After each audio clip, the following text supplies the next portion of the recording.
Join me in welcoming Shannon Whittingon. Hey, Shannon, how you doing today? I'm doing fantastic. How are you, Steve? Oh, I'm doing good, thanks. So, before we jump into your book, tell us a little bit about you and how you show up in the world. Well, I show up in the world as a married woman with one 12-month-old dog. I'm married to a wonderful woman. I identify as a cisgender gay female, and my pronouns are she, her, and hers. I'm a clinical nurse educator, and my goal is to transform how healthcare is delivered to the rainbow community and how organizations can embrace the LGBT community and corporations. Perfect. And the book is called LGBTQ plus ABCs for Grownups. Yes, I do have that written in front of me so that I gave the letters in the right order because I keep transposing them.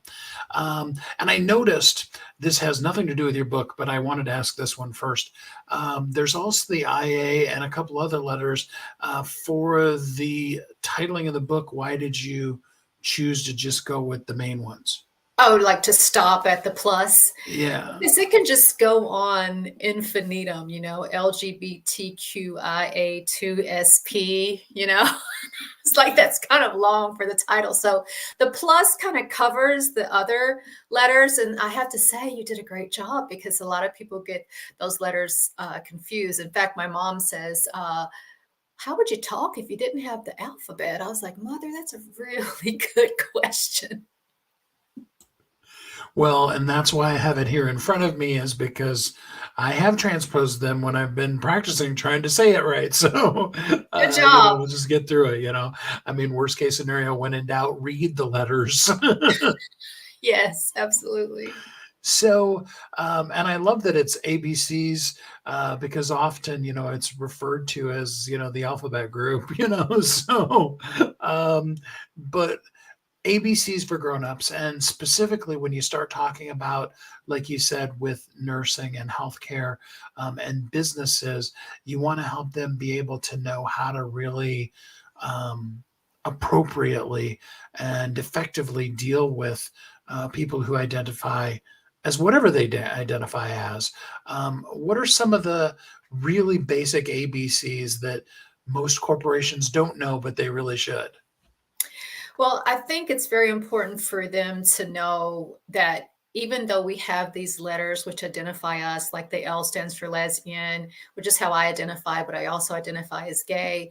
I think instead of trying to put us in the boxes of the letters or trying to put us in the boxes of male or female, just to know that everyone is different and everyone has their own autobiography of their letter and how they identify. So when someone says to me, for instance, hey, I'm bi, then my question is, well, what does that mean to you? Because two bisexual people can have a completely different definition of how that applies to them. For the longest time, I didn't use the word lesbian because back in my day it was, kind of derogatory. And then I have this 19-year-old intern who immediately introduces herself and says, I identify as a lesbian. I was like, oh my gosh. So the language is linguistically fluid. It changes about every 3 to 5 years. And it's very individual for that particular person. I think that's what's important for organizations to know. So let me just reiterate what I think I heard you say, and then you can laugh at me. The key to effectively including other people is to have open and honest communication. Yeah, good. Yes, What a absolutely. concept. Yeah. I mean, I called it ABC because it's so simple, and I wanted the book to be simple so that straight cisgender people could understand it. I know that they're not going to read an encyclopedia on it, but they might read a short book like this because it's very rare to find someone who hasn't been impacted by someone from this community, whether it's their relative, child, someone they work with, someone in their community. So I thought it would be beneficial to break it down really, really simply so that people could understand it, but not have to spend hours trying to learn it. So for businesses, where's the line? I'm going to ask you a very tactful, but hopefully not landmined question. Where is the line between being understanding for people and the people not being offended by people who are learning. I mean, I'm talking about a corporation that's trying. I'm not talking about somebody that's being a jerk. I'm talking about corporations that's trying, but they're trying to create a communication versus just you got to get it right the first time or you're just in trouble forever for the rest of your life. Did that question make sense? Yeah, it does. I think it all starts with communication. I mean, we can tell as gay folks if you're earnest or not, if you really do want to know. It's just a vibe that we get.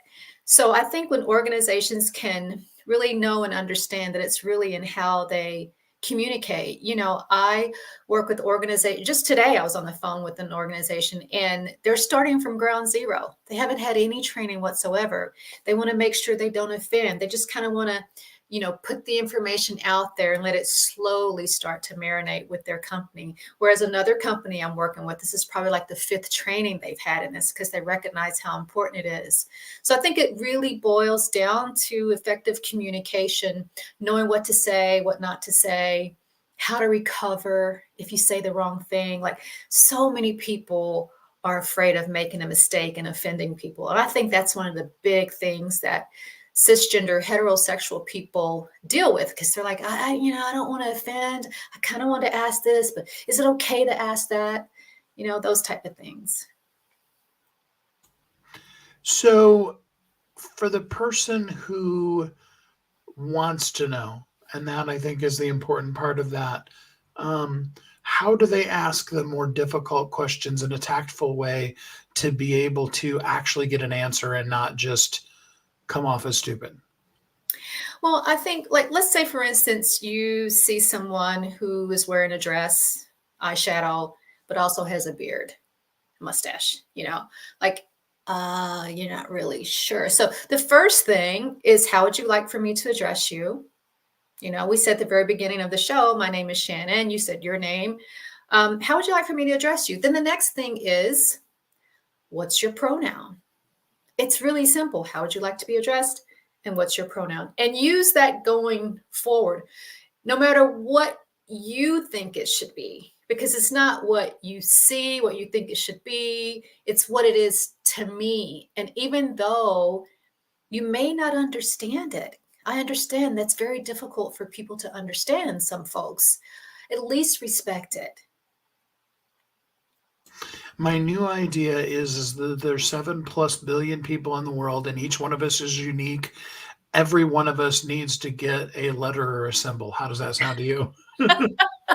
S for straight. Right. Well, what I'm saying is that, I mean, even when you start talking about straight or heterosexual or things like that, that means a whole lot of different things to a whole lot of different people too. So I think for clarity, we just let everybody find their own letter or symbol, and then everybody can be unique. Yeah, that's like my mom says, let every tub sit on its own bottom. She said that growing up. I was like, what is she talking about? My tub is on its bottom in the bathroom, And as I, became an adult, I was like, oh, it means you be me and let, you be you and let me be me. As my friend says, whatever floats your boat, kid. I think that's important, just I personally don't lead with being gay. I lead with being a woman, a nurse, an author, a speaker who just happens to be gay, who just happens to be married to a woman. I don't really think I'm any different from you who may be married to a woman or whatever. I don't know, but that's how I see it. It's just a part of me that might be a little different than you, but it's really not that different, because in the end, we're all the same. Really, we're all human, and we all want to be the best expressions of ourselves. That's every person's desire in the world. You want to contribute to society and be the best person of yourself. I love the song. I don't know if you've ever heard it. It's Toby Mac, Kirk Franklin, and one other person. Can't think who it is. The girl who sings the song Overcomer, and her name just jumped out of my head. But it's called We All Bleed the Same. And at the end of the day, you cut somebody's skin, it's all going to come out red. Mm-hmm. Yeah. I mean, And I as a think, nurse, I've seen a lot of blood, and right. I've never seen any blood any other color. than red. And as a nurse, if you did see it as a different color, you would be really worried what was going on. Well, when it starts to look in purple, it starts to get really dark, there's some issues going on, right? You need to be intervening right away. Yeah, absolutely. So what is one thing that, and I don't know whether I should say it, that you wish every corporation could do or that every corporation should do? Either way you want to answer that, that they could do right now that would make such a huge difference. I think if every corporation just came to the realization that we're in your corporation, okay, we're sitting next to you at the lunch counter, we're sitting next to you in the office, we're everywhere. Whether you want to believe that or not, we are. We're in your communities, we're in your grocery stores, your banks, and yes, we're in your places of worship too, because a lot of us are believers. I am. So if we recognize that at any organization that's of a decent size, at least 50 people or so, trust me, we're there. So it's just a matter of how do we feel within this organization of being out? Is it a safe space for us to be out? And what can you do as an organization to help us to feel safe so that I know I can put the picture of my wife on my desk too, just like you have the picture of your husband or your wife, and it's not going to be defaced by the next day. I think just recognizing that we're there, whether you know it or not, because listen, I've hid in the workplace for many years at many hospitals, many organizations that I worked at over the years.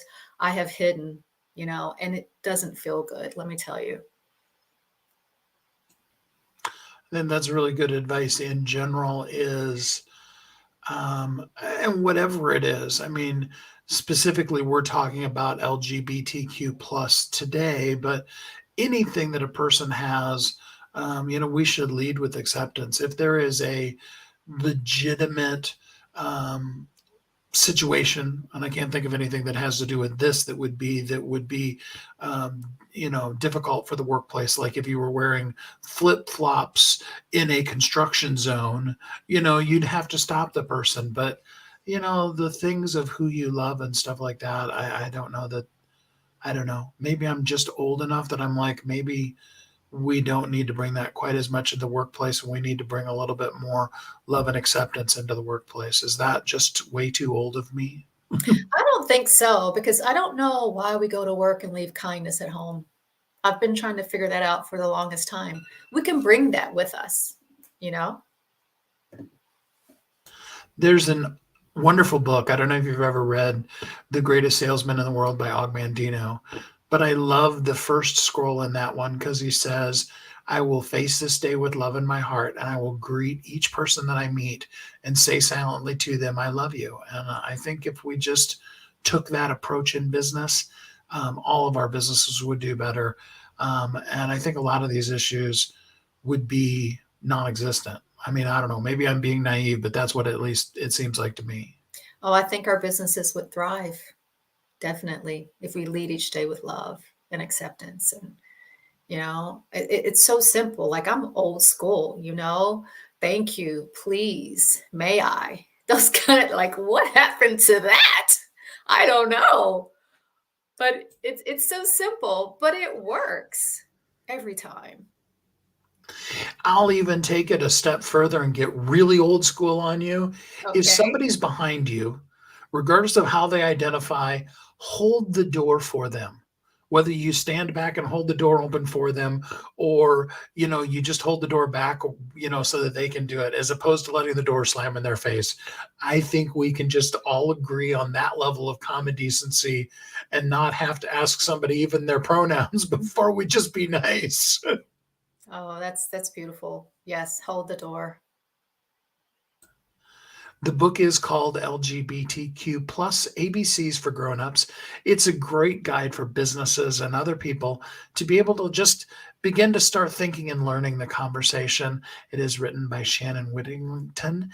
She is an amazing author and has some great insights in this.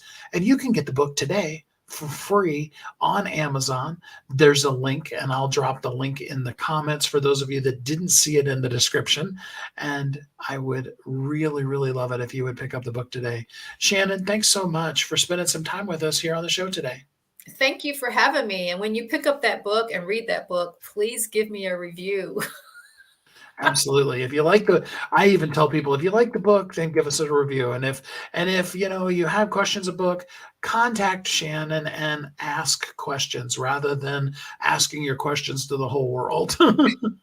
Yeah, I appreciate that a lot. I'm really grateful to be here today. And I want to say hi to the audience that's tuning in and listening. Thank you so much for your time. Thanks so much for being with us, Shannon.